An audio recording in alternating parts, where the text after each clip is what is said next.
الحمد لله وحده والصلاة والسلام على من لا نبي بعده أما بعد فأعوذ بالله من الشيطان الرجيم بسم الله الرحمن الرحيم قل إن كنتم تحبون الله فاتبعوني يحببكم الله ويغفر لكم ذنوبكم والله غفور رحيم.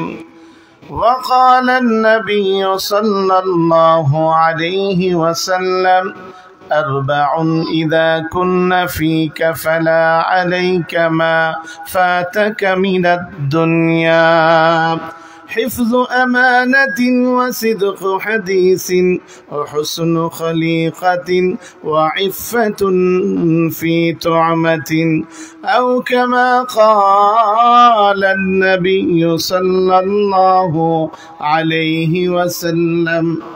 সকলে মুহাব্বতের সাথে প্রাণ ভরে দরুদ ইব্রাহিম পাঠ করি। اللهم صل على محمد وعلى آل محمد كما صليت على إبراهيم وعلى آل إبراهيم إنك حميد مجيد.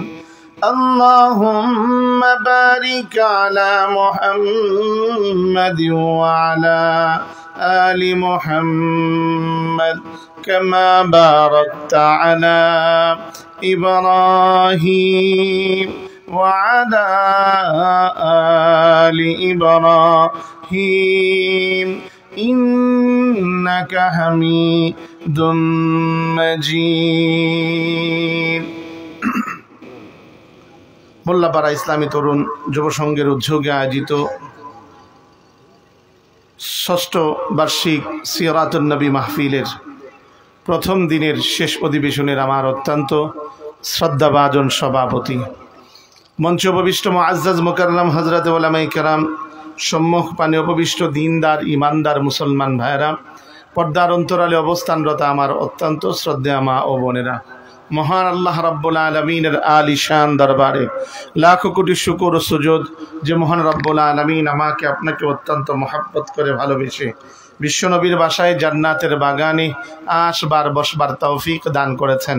আসুন সেই মহান রব মহান মালিকের দরবারে অন্তরের অন্তঃস্থল থেকে কালিমাতুশ শুকর আদায় করি। সকলে জবান খুলে এক বাক্যে বলি আলহামদুলিল্লাহ। রাত্র বাজে প্রায় 11:15। এই মুহূর্তে আপনাদের অনেকের ঘুমের সময়। এতক্ষণ যাবৎ আপনাদের সামনে গুরুত্বপূর্ণ আলোচনা রেখেছেন আমার অত্যন্ত মহাব্বতের ভাই, আপনাদের অত্র এলাকারই কৃতি সন্তান হযরতুল আল্লাম হযরত মাওলানা মুফতি আলী আকবর সিদ্দিকী হাফিজাহুল্লাহ ওয়া রাআহ। তারও আগে অন্যান্য উলামায়ে কেরাম আপনাদের সামনে গুরুত্বপূর্ণ কথা বলেছেন। সর্বশেষে আজকের দিনের জন্য আমি আপনাদের সামনে বসেছি। সেই লক্ষ্যে মহাগ্রন্থ আল কোরআনের ছোট্ট একখানা আয়াতে কারিমা, পরিচিত একখানা আয়াতে কারিমা আপনাদের সামনে পাঠ করেছি। বিশ্বনবীর হাদিস সমূহ থেকে মুসনাদে আহমদ থেকে একখানা হাদিস আপনাদের সামনে তেলাওয়াত করেছি। মহান রব মহান মালিক যেন আমাকে প্রত্যেকটা কথা কোরআন সুন্নাহর আলোকে বলবার এবং আপনাদের সকলকে যেন আমলের নিয়তে শুনবার তৌফিক দান করেন। সকলে বলেন আমিন। কথাগুলো বলবার জন্য আপনারা আমাকে একটু সুযোগ দিবেন তো ইনশাআল্লাহ? সকলে দিবেন? যারা যারা দিবেন এরা একটু হাত উঠান ইনশাআল্লাহ। এইলো হাত উঠাইলেন। দ্বিতীয় নম্বর, আপনাদের কাছে আরেকটা কথা, আমার মজমা অনেক বড় হওয়া লাগবে এটা না, কারণ আমি বড় মজমায় কথা বলে অভ্যস্ত, ছোট মজমায় কথা বলে অভ্যস্ত। কিন্তু ছোট মজমা হলেও আমার লোকগুলো অ্যাক্টিভ লাগে। কি হলো, ঠিক না? হ্যাঁ, আমার লোকগুলো অ্যাক্টিভ লাগবে, যার কারণে অ্যাক্টিভ হতে হলে দূরে থেকে অ্যাক্টিভ হওয়া যায় না। সকলেই মেহেরবানি করে সামনে আসেন। আসেন। মাশাআল্লাহ মাশাআল্লাহ। ওই যে নীল জামাওয়ালা যাইবো না আইবো আল্লাহ জানে, জুতালে আইতেছেন। মাশাআল্লাহ মাশাআল্লাহ। এই যে ভাইয়া সামনে আসো, মাশাআল্লাহ। আর যারা তরুণ ভাই আছেন চেয়ারে না বসে থেকে সামনে আসেন। মাশাআল্লাহ মাশাআল্লাহ। কাকায় কি এতে কাফে বইছে নাকি? এ মুরব্বি আসেন আসেন, এতে কাফে বইছে না? হ্যাঁ জিকিরে ফিকিরে। মাশাআল্লাহ মাশাআল্লাহ। আসলে আপনারা মোল্লা পাড়ার মানুষ যে, আসলে মোল্লা মানুষ যে তার বাস্তব প্রমাণ। কথা কোন ঠিক কিনা?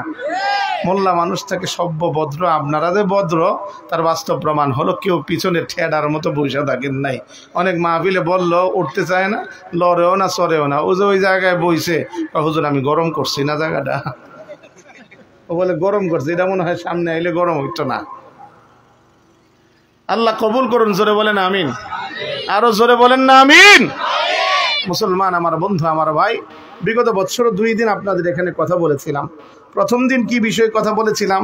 আপনাদের সামনে কথা বলেছিলাম কোরআনের গুরুত্ব এবং ফজিলত সম্পর্কে, এবং দ্বিতীয় দিন কথা বলেছিলাম নামাজের সম্পর্কে, অর্থাৎ 4 কারণে মানুষ জাহান্নামে যাবে।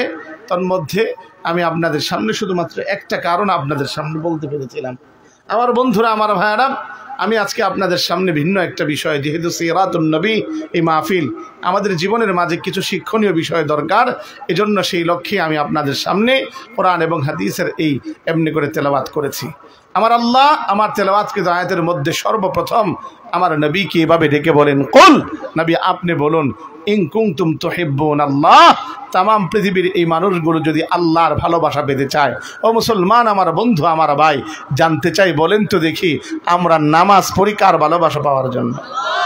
আরো জোরে জবানটা খুইলা চিৎকার মাইরা হাতটা উঠায়া আরো জোরে। কারণ আল্লাহর নাম যদি আমরা আসতে নেই, অন্তত পক্ষে বেঈমান নাস্তিকরা ভয় পাবে না। কারণ আল্লাহর নাম যখন আমরা জোরে নিব, এই জমিনের বুকে নাস্তিকরা আমাদেরকে ভয় পাবে। কারণ আমরা সকালবেলাও দেখতে পেয়েছিলাম ওই মুহূর্তের মধ্যে মাহফুজ আলম আমাদের তাওহীদি জনতাকে এভাবে করে করে মব বলে আমাদেরকে বিভিন্ন রূপে বিদ্রোহের ভাষায় বলেছে। আজ আল্লাহর নামের ধ্বনি যখন সারাদিন হয়েছে, খোদার কসম সন্ধ্যাবেলায় সেইভাবে করে করে ক্ষমা চাইতে বাধ্য হয়েছে। ঠিক কিনা জোরে বলেন মুসলমান? আমি একটা কথাই বলতে চাই, কেন এই জমিনের বুকে আজ অন্তত পক্ষে নাস্তিক বেঈমানদের পদচারণা হবে? কারণ এটা 92% মুসলমানের এই দেশ, এই দেশের ভিতরে আজ অন্তত পক্ষে নাস্তিক মুরতাদদের গণগণা হওয়া চলবে না, ইহুদি খ্রিস্টানদের এমনি করে আস্ফালন চলবে না। কারো 5 মে এমনি করে 5 আগস্টে আমরা রক্ত দিয়ে আমাদের তাওহীদি জনতা এদেশকে স্বাধীন করেছি, বেঈমানদের হাতে তুলে দেওয়ার জন্য নয়, ইসলামী হুকুমত কায়েম করার জন্য। ঠিক কিনা তোরা বলো মুসলমান? আমার বন্ধু আমার ভাই, এই তো গতকাল রাত্রিবেলা আমার যে ঘটনা ঘটে গেল, 21শে বই মেলা যেখানে হচ্ছে আমাদের সেই শাহবাগ চত্বরে, 21শে বই মেলার মধ্যে তাসলিমা নাসরিনের বই সম্পূর্ণরূপে বিক্রয় নিষিদ্ধ হবার পরেও তারপরে বিশেষ এক স্টলের মধ্যে যখন নাকি তাসলিমা নাসরিনের বই বিক্রয় করা হচ্ছিল, বলবেন তাসলিমা নাসরিনকে? আমি কই এই জামানার রাবিয়া বসরি নাকি চিনচিন্নি তারে? ও মুসলমান, চিনে রাখা দরকার, তাসলিমা নাসরিন হলো এই দেশ থেকে পলাতক এক নারী, যে পর্দার বিরুদ্ধে কথা বলেছিল। বলার কারণে মুফতি ফজলুল হক আমিনী রহমাতুল্লাহি আলাই, আজিজুল হক রহমাতুল্লাহি আলাই তার বিরুদ্ধে দুর্বার আন্দোলন গড়ে তোলে। তাওহীদি জনতাকে নিয়ে পর্দার বিরুদ্ধে যে নারী কথা বলেছিল, ওই নারী বাংলার জমিন থেকে পর্দা করে পালাতে বাধ্য হয়েছে। জোরে কোন ঠিক কিনা? ওই নারী হলো তাসলিমা নাসরিন। এবার বুঝেন শেষ পর্যন্ত রাবিয়া বস্তি হয়েছে। এই জন্য কইছি রাবিয়া বস্তি, কারণ যে পর্দার বিরুদ্ধে কথা বলেছে, বাংলার জমিন থেকে পালাতে আর ভিন্ন কোনো সাহারা পায় নাই, সে এবার শেষ পর্যন্ত এই বোরকা পরেই পালাতে বাধ্য হয়েছে, কারণ ফিডার ডরে। আরো জোরে, আরো চিৎকার মেরে। মুসলমান আমার বন্ধু আমার ভাই, ওই নারী এখন বিদেশে বসে বসে আমার দেশ নিয়ে বহু হুমকি আর ধমকি দেয়। ওই নারী বিদেশের জমিনে বসে বসে আমার দেশ নিয়ে বিভিন্ন মন্তব্য করে, কিন্তু ওই দেশের এমনি করে যাদেরকে বিদায় করবার লক্ষ্যে আজ এই জমিনের ভিতরে আজ যারা আমার ছাত্র জনতা এই দেশের জন্য জীবন দিয়েছে, রক্ত দিয়েছে, এই দেশের জন্য অন্তত পক্ষে শাহাদাতের সুদাপান করেছে, ওই ছাত্র জনতার বিরুদ্ধে অবস্থান নিয়ে যারা এই জমিনের বুকে অন্তত পক্ষে বিশৃঙ্খলা সৃষ্টি করবার চেষ্টা করবে, খোদা কসম তাদের বই কেন, তাদের কোনো কথা বাংলার মাটিতে চলবে না। জোরে কোন ঠিক কিনা? কাজী আমাদের এক ছাত্র যখন নাকি ওই বই বিক্রেতাকে এভাবে করে করে বাধা প্রদান করেছে, ঠিক ওই মুহূর্তের মধ্যে প্রকাশক তাকে থাপ্পড় মেরেছিল। আমি একটা কথাই বলতে চাই, বাংলাদেশের কওমি মাদ্রাসাগুলো ছাত্রদেরকে এত ভদ্র মনে করো না। খোদার কসম, হযরত আবু বকরের জজবা এরা গ্রহণ করেছে, কারণ আবু বকর ছিলেন নরমের বেলায় নরম, গরমের বেলায় গরম। খোদার কসম, একদিন যদি আমাদের কওমি মাদ্রাসার ছাত্রগুলো এমনি করে খেপে যায়, তোদের মতো নাস্তিকদেরকে বাংলার জমিন থেকে তাড়াতে 1 ঘন্টাও সময় লাগবে না। চিৎকার মেরে জোরে কোন ঠিক কিনা? আমার বন্ধুরা, আমার ভাইরা, থাপ্পড় মেরেছে কিন্তু সবর এখতিয়ার করেছে, কিন্তু তারপরেও আমার দেশের কিছু উপদেষ্টা মণ্ডলী বড় এমনি করে নাক ঘুরাচ্ছে আর বলছে এই দেশের মধ্যে তার সুষ্ঠু বিচার হবে। হ্যাঁ, বিচার হবে বাংলার মাটিতে। যারা এই দেশের ভিতরে অবৈধ বই বিক্রি করেছে, অবৈধ কথা বললে যেমনি ভাবে এই জমিনে শাস্তির ব্যবস্থা হয়, ঠিক যারা অবৈধ বই বিক্রি করবে বাংলার মাটিতে, আমার যুব সমাজকে নষ্ট করবে, আমার যুব সমাজকে কলুষিত করবে, আমার যুব সমাজের চরিত্র নষ্ট করবে, খোদার কসম ওই সমস্ত ব্যক্তিদের বই কেন, ওই সমস্ত ব্যক্তিদের কথা বাংলার মাটিতে চলবে না। চিৎকার মেরে জোরে কোন ঠিক কিনা? আমার বন্ধু, আমার ভাই, এজন্য প্রশাসনের কাছে আবদার রাখতে চাই, কি বলবো আর দুঃখের কথা, শেষ পর্যন্ত আমার দেশের আসলে সব রসুনের পুটকি এক জায়গায়। কি হুজুর? হ্যাঁ, আমার দেশের উপদেষ্টা এই কথা বলে, আমি যে কথাটা বলি, উপদেষ্টা সাহেব এই দেশের মধ্যে লড়াই করে এই দেশে উপদেষ্টা হন নাই। ও উপদেষ্টা মণ্ডলীরা, মাহফুজ আলেম সাহেব এই দেশে লড়াই করে উপদেষ্টা হন নাই, 20 বছর 30 বছর রাজনীতি করে উপদেষ্টা হন নাই। উপদেষ্টা বানিয়েছে আমার দেশের তৌহিদি জনতা, আমার দেশের কাজী তৌহিদি জনতাকে মব বলে, অপরাধী বলে স্বীকৃতি দিয়ে বাংলার জমিনে আপনারাও টিকতে পারবেন না। জোরে কোন ঠিক কিনা? অনতিবিলম্বে দাবি হলো আগাম দিনের মধ্যেই অন্ততপক্ষে যে এই জমিনে বিশৃঙ্খলা সৃষ্টি করবার চেষ্টা চালাচ্ছে তাদেরকে বিচারের আওতায় এনে বিচার করা লাগবে। একটু জোরে কোন ঠিক কিনা? রাজি কার হাতটা উঠান তো দেখি ইনশাআল্লাহ। নারায়ে তাকবীর। আল্লাহ কবুল করো, জোরে বলেন আমিন। আমার বন্ধুরা, আমার ভাইয়ারা, এজন্য আওয়াজটা আস্তে দিব না জোরে দিব? আরো জোরে বলেন, আওয়াজটা আস্তে দিব না জোরে দিব? কারণ যত নাটের গুরু হলো আমার দাদা বাবুরা চাচ্ছে এই দেশের মধ্যে বিশৃঙ্খলা লাগাতে, মুসলমানদের মধ্যে দাঙ্গা সৃষ্টি করতে।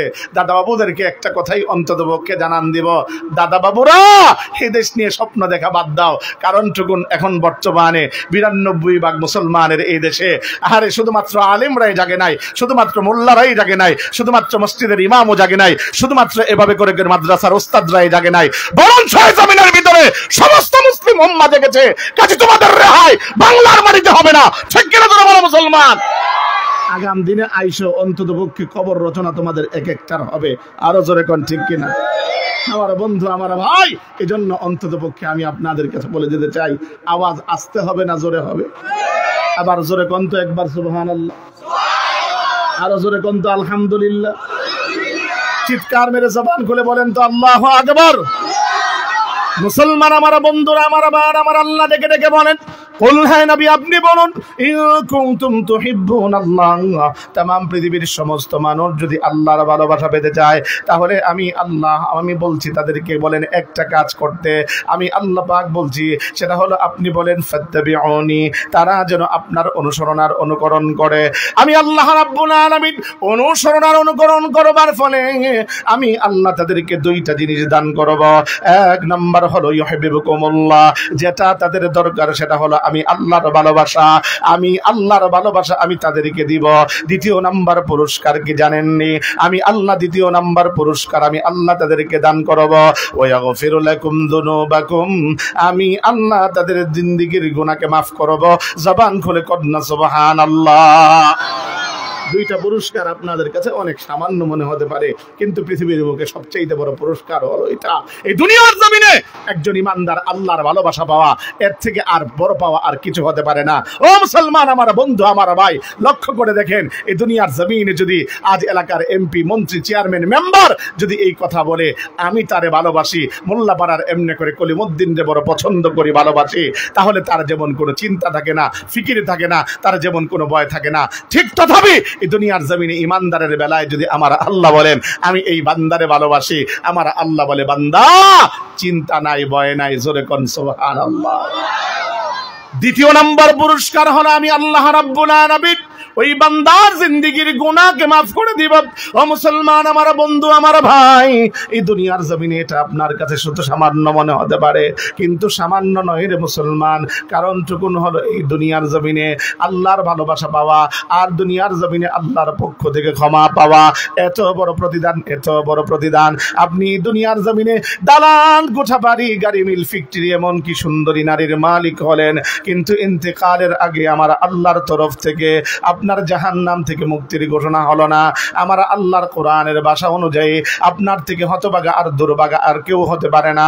আমার বন্ধুরা আমার বাবা, আল্লাহ পাক রব্বুল আলামিন তিনি ডেকে ডেকে বলেন, ফামান যুহজিহা আনিন নার ওয়া উদখিলাল জান্নাহ ওয়া উদখিলাল জান্নাতা ফাকাদ ফাজ। যে জাহান্নাম থেকে মুক্তি পেল, জান্নাত অর্জন করলো, সে চির সফল কাম হয়ে গেল।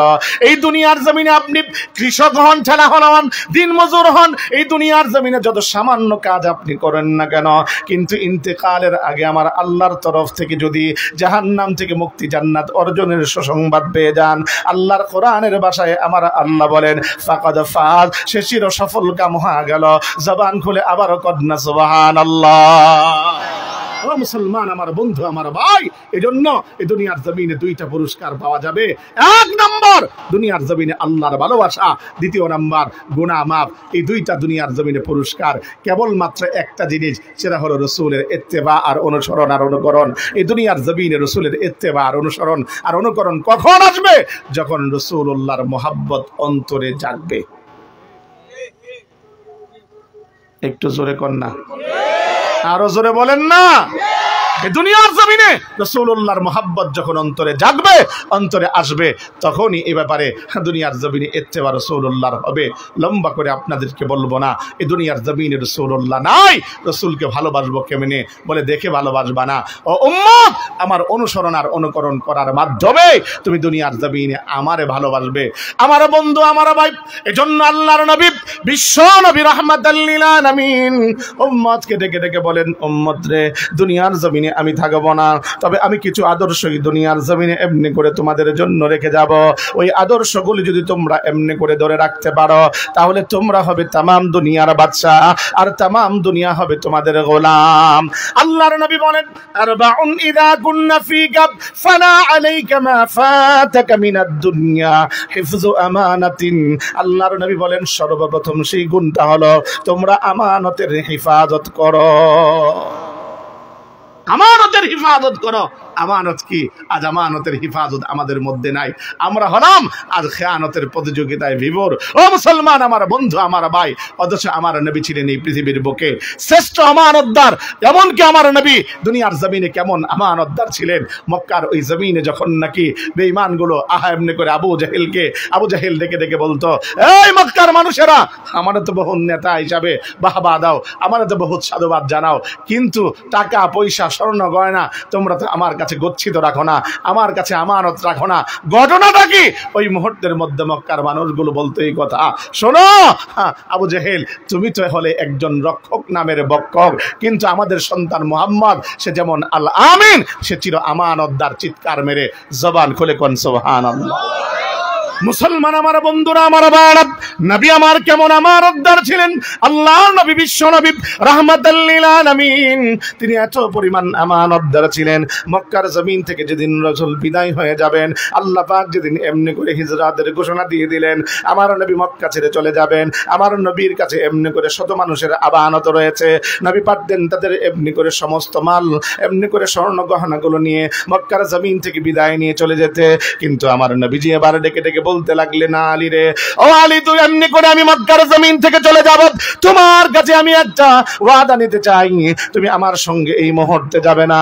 এই যে সম্পদগুলো তোমার কাছে দিয়ে গেলাম, মানুষের তালিকাগুলো তোমার কাছে ধরে দিয়ে গেলাম, আমি চলে যাবার পরে মক্কার মানুষের প্রত্যেকটা এমনি করে মাল তাদের হাতে এমনি করে তুমি ধরিয়ে ধরিয়ে বুঝিয়ে দিবে।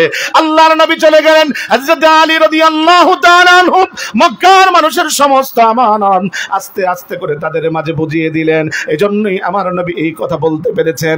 নবী আমার ডেকে ডেকে বলেন, লা ঈমানা লিমান লা আমানাতা লাহু। এরে উম্মত জেনে রেখো, তার তো ঈমানই নাই যার মধ্যে আমানতদারি নাই। আমার বন্ধুরা, আমার ভাইরা, আজ এই সমাজের ভিতরে আমাদের মাঝে আমানতদারি নাই।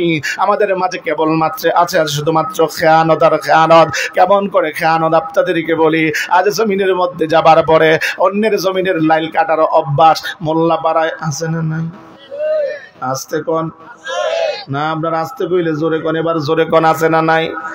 শুধু এতটুকু না, অন্যের বাড়ির সীমানা কেটে কেটে নিজের বাড়ির ঢুকানোর মধ্যে সেই অভ্যাস আমার আপনার আছে না নাই? ও বাপ, আমি আপনার কাছে বলি, আজ আপনাদেরকে অনেক চিৎকার করে বড় গলায় ওয়াজ করে যাব তা না। আজকে যদি হৃদয়ের কিছু কথা বলে যাই, এতে করে কোনো সমস্যা হবে না তো?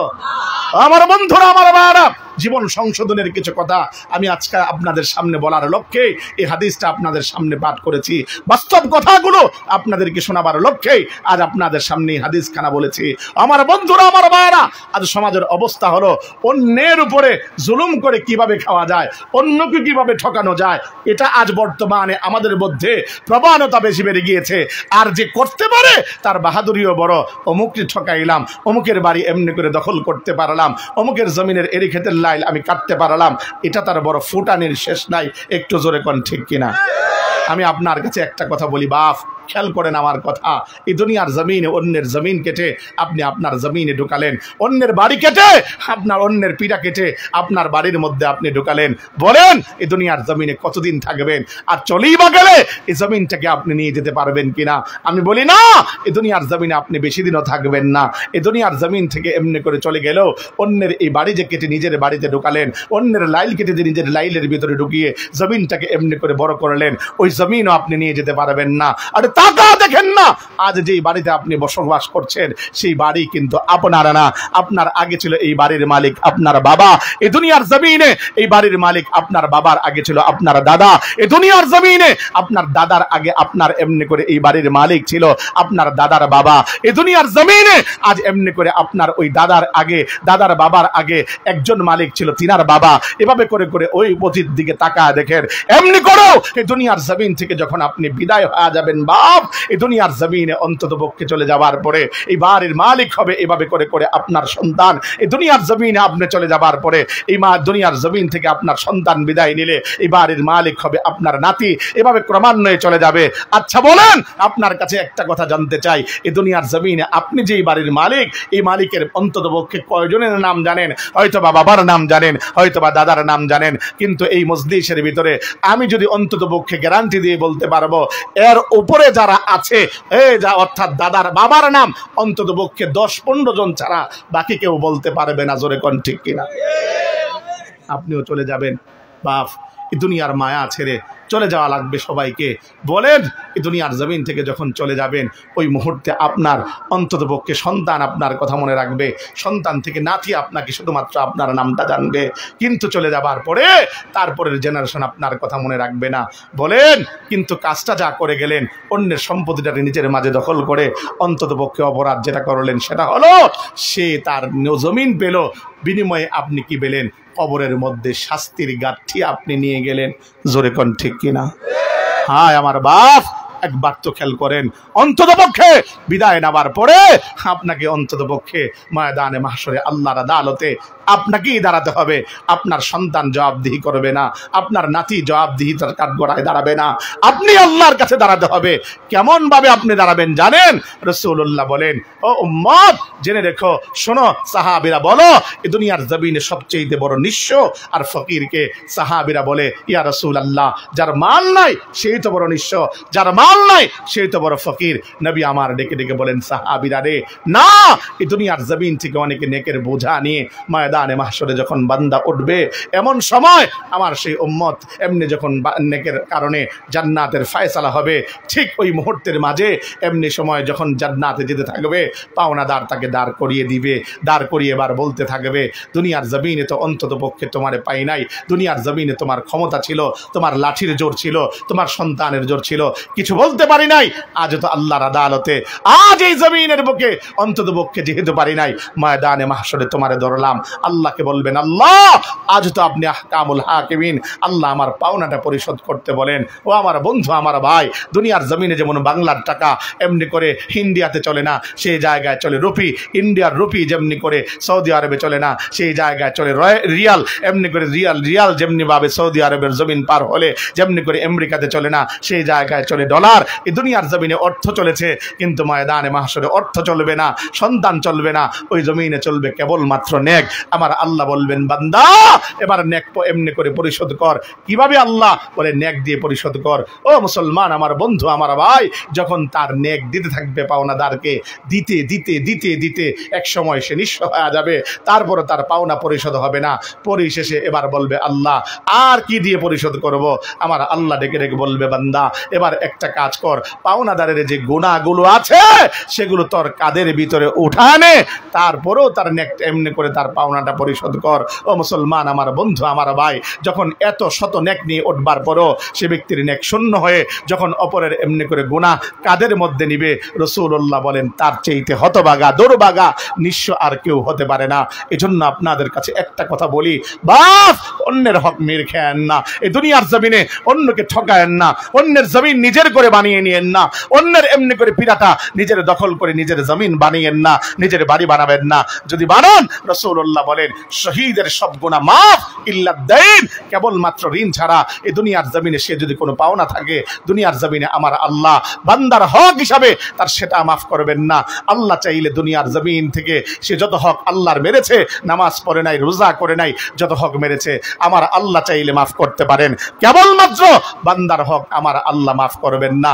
এজন্য অনুরোধ করি, আজ যাদের বাবা ইন্তেকাল করেছে, আমাদের সমাজে এক কুসংস্কার আছে, 4 দিনের খাওয়ান, 40 দিনের খাওয়ান, বড় গরু আইনা মহিষ আইনা জিয়াফত করে, কিন্তু জিয়াফত করবার পরেও পরিশেষে ওই মুহূর্তের মধ্যে ভাবে, আমার বাবার বুঝি মানুষ এতগুলো খাওয়ার কারণে আমার বাবার কবরের আযাব মাপ, আমার আবার বাবার সব কিছু মাপ। কিন্তু না, ওই মুহূর্তের মধ্যে উচিত ছিল এটা, বাবার নামে জিয়াফত না করে লক্ষ টাকা দিয়ে গরু না এনে অন্তত পক্ষে লক্ষ টাকা বাবার যে ঋণ ছিল তা আগে পরিশোধ করা।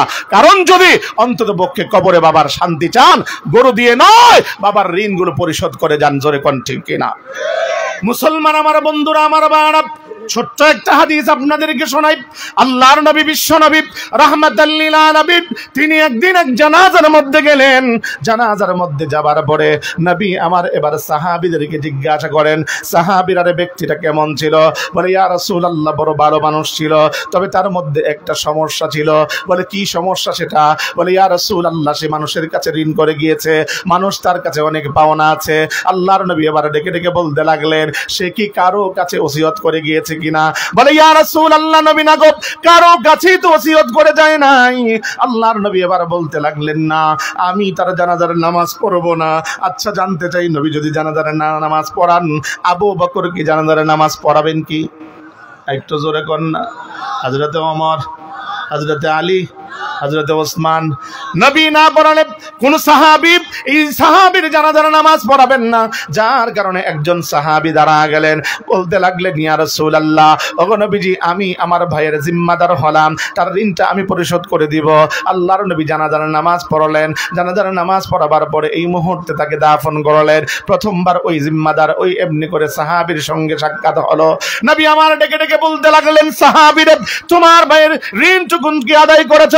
বলে, ইয়া রাসূলুল্লাহ এখনো পর্যন্ত আদায় করি নাই। দ্বিতীয় দিন সাক্ষাৎ হলো, তারপরে জিজ্ঞাসা করলেন, বলে, ইয়া রাসূলুল্লাহ এখনো আদায় করি নাই। তৃতীয় দিন এবার সাক্ষাৎ হলে জিজ্ঞাসা করলেন, বলে, ইয়া রাসূলুল্লাহ এখনো তো পর্যন্ত আদায় করি নাই। পেরেশান হবার কোনো কারণ নাই, কারণ আমি তো আদায় করব, আমি ওয়াদা দিয়েছি। আল্লাহর নবীর সঙ্গে চতুর্থ দিন এমনি করে এসে ঋণটুকুন আদায় করে এবার বলতে লাগলেন, ইয়া রাসূলুল্লাহ নবী গো, আমার ভাইয়ের এমনি করে ওই ঋণগুলো আমি আদায় করে এসেছি। আল্লাহর নবী এবার ডেকে ডেকে বলতে লাগলেন, সাহাবীরে 3 দিন তোমারে জিজ্ঞাসা করলাম, তুমি বলেছো আদায় করো নাই। ওই মুহূর্তে আমার আল্লাহ এমনি করে তার কবরের হালত আমাকে দেখিয়েছেন, আমাকে জানিয়েছেন। আমি দেখতে পেয়েছি তোমার ভাই বড় কষ্ট ছিল। এই মুহূর্তে তুমি যখন তার ঋণটুকুন আদায় করলে, আমার আল্লাহ আমাকে জানিয়ে দিয়েছেন কবরের মাঝে বড় শান্তি দেশে বসবাস করছে। জবান খুলে কন্যা সুবহানাল্লাহ। এজন্য বাবার কবরে অন্তত পক্ষে শান্তি দেওয়ার জন্য বড় কোনো করো না, 4 দিনের জিয়াফত এমনি করে হুজুরদেরকে ডাকায় না খাওয়ান, এটা না, বরঞ্চ বাবার কবরে শান্তি দেওয়ার জন্য সবচেয়ে আমাদের করণীয় বিষয় হলো বাবার যদি 1 টাকার ঋণও থাকে সে ঋণটা পরিশোধ করা। কথা কোন ঠিক কিনা? দাঁড়ায় জানাজার নামাজের সামনে, আমার বাবা রে, আমার বাবা কেমন মানুষ ছিল, সকলে কয় ভালো মানুষ ছিল। পরিশেষে এবার কয় কি, আমার বাবার যদি কেউ পাওনা দাওনা থাকেন তাইলে আমার কাছে আইসে নিয়ে যান, আর আমার বাবাও যদি কেউ থেকে পায় তাহলে সেটাও আমারে দিয়ে যান।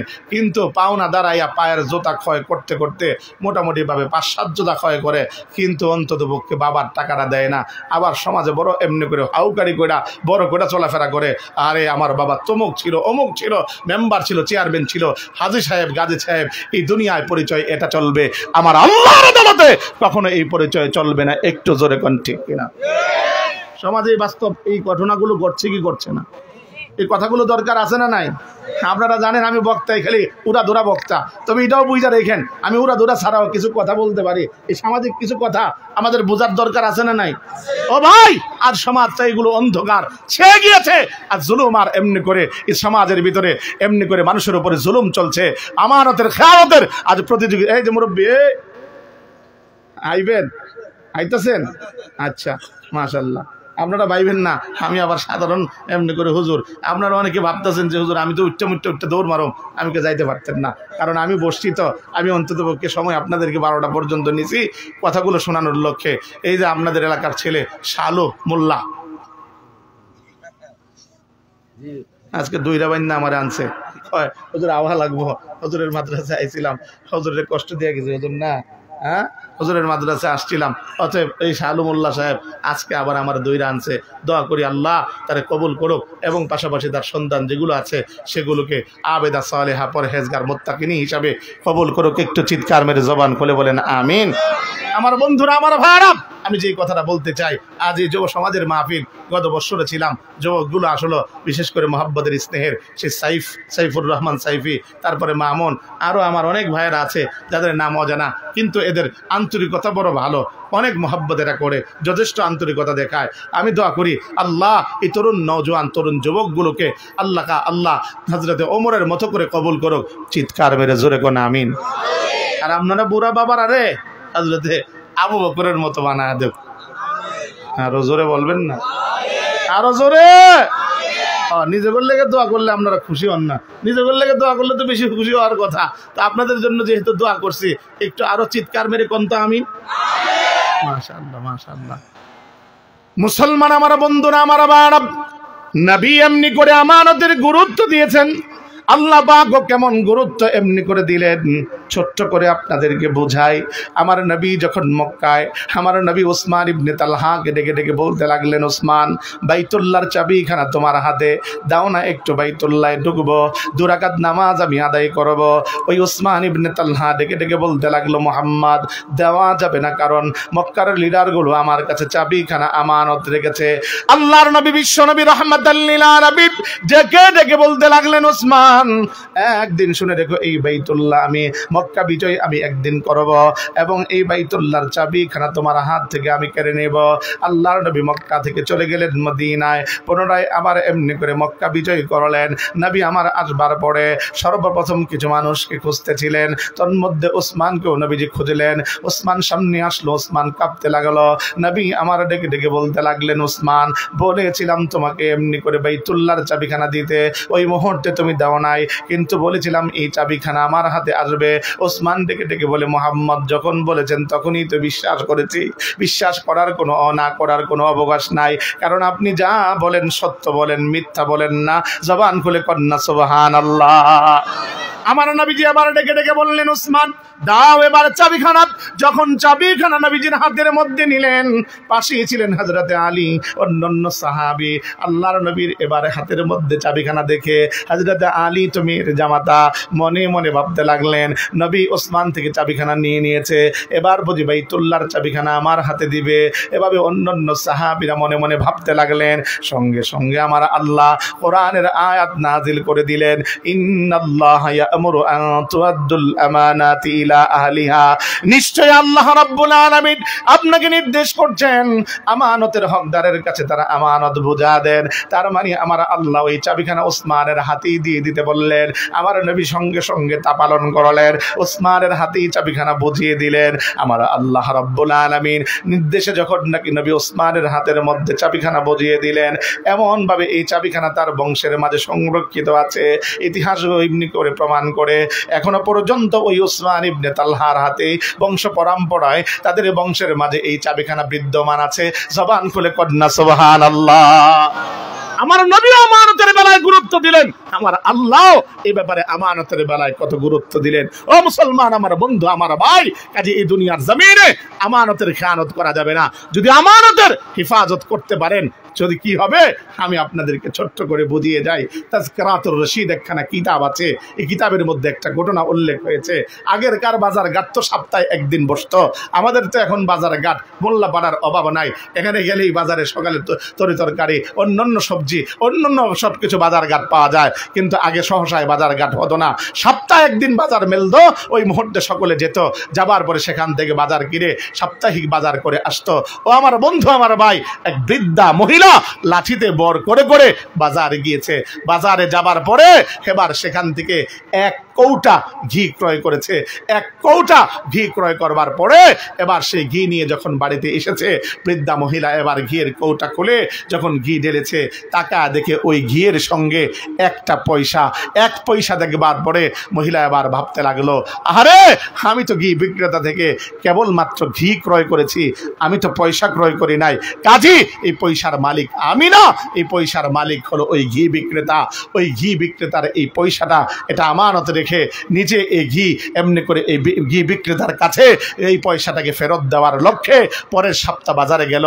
টাকা দেখে এমনি করে ওই ঘি বিক্রেতা আসে নাই। দ্বিতীয় সপ্তাহ গেল, লাঠিতে বড় করে করে এবার দেখে ঘি বিক্রেতা আসে নাই। তৃতীয় সপ্তাহে যাবার আর সুযোগ হয় নাই, তার আগেই দুনিয়ার জমিন থেকে মহিলা চলে গেল। ও আমার বন্ধু আমার ভাই, যখনই তাকে এমনি করে কবরস্থ করা হলো, কবরের মাঝে রাখা হলো, ওই মুহূর্তে সকলে শুনতে পায় কবর থেকে আরবি আওয়াজ বেশি আসছে। জবান খুলে কোন সুবহানাল্লাহ। আরবি আওয়াজ বোঝে কে? ঢাকা ইউনিভার্সিটির প্রফেসর, মনে হয় আর একটু ভালো প্রাইভেট বিশ্ববিদ্যালয় হলে ভালো, অক্সফোর্ডের, নটর ডেমের। আরে না, আপনাদের এই মোল্লাপাড়া এই মাদ্রাসার আমাদের হজরত তিনি বোঝে। হ্যাঁ, আমাদের এমনি করে আব্দুল হান্নান গণেশপুরী সাহেব বোঝেন, এমনি করে আমাদের হিফজুর রহমান সাহেব বোঝেন, আমাদের এমনি করে এই জমিনের বুকে মোল্লা মৌলবী জাগরে ডাকেন, তারা বোঝে।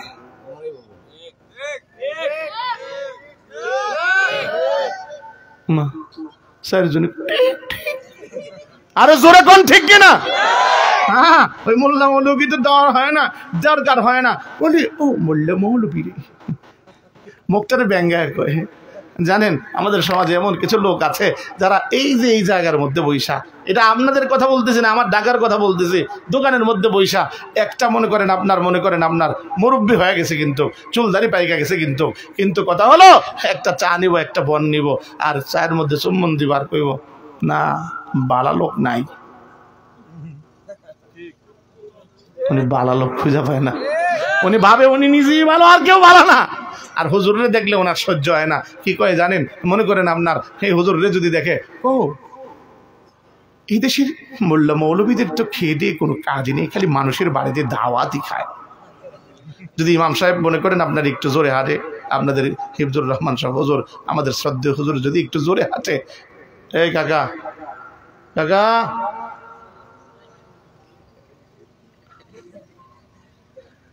যদি একটু জোরে হাঁটে, আজকে হুজুরের মনে হয় অনেকগুলো দাওয়াত আছে, তাই একটু জোরে জোরে হাঁটছে, জোরে। আর যদি একটু আস্তে হাঁটে তাও সমস্যা, ও আজকে মনে হয় এক বাড়িতে দাওয়াত খেয়ে পেটটাকে ভরে ফেলেছে, তাই হুজুর জোরে হাঁটতে পারছে না। কথা কোন ঠিক কিনা?